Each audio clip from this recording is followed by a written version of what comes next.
So we all hoped this wouldn't happen, but today Ketchikan did receive its first positive confirmation regarding a COVID-19 case. So here's the press release from the EOC, the Emergency Operations Center. We have received information from the Alaska Department of Health and Social Services that there has been a positive test result of COVID-19 in Ketchikan. The individual has a history of travel to the lower 48. Upon experiencing symptoms of illness, the individual self-isolated and sought testing through the Ketchikan Clinic. The individual is an employee of the Ketchikan Gateway Borough. The White Cliff building has been closed until further notice. The borough has contracted out for thorough commercial disinfecting service for entirety of the borough White Cliff building and outside areas of the building. The borough employees are directed to contact with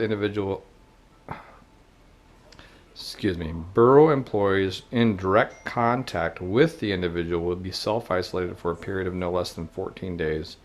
Employees who were not in contact with the individual may return to work sooner. The Ketchikan public health officials have made contact with this individual and will continue to monitor his condition to ensure continued self-isolation.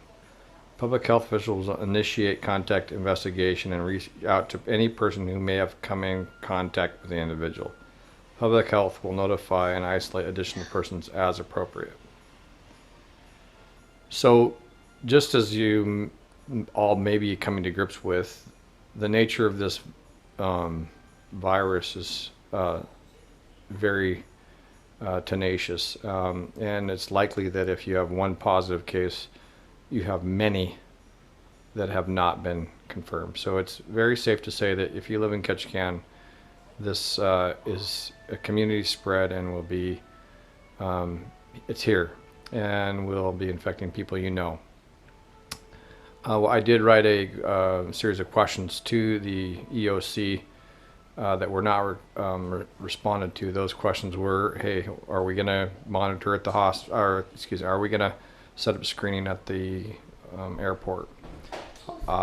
This person had flown out of the state and come in, so obviously that's a weak spot. What are we going to do about possible overflow at the hospital? Do we have other buildings that people can be taken to? Are we going to screen off-site from the hospital, not go to the actual lab that's in the hospital to keep the hospital clean?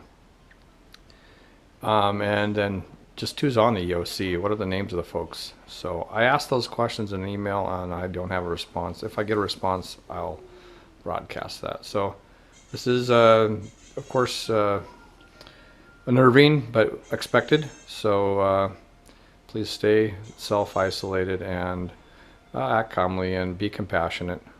Thank you.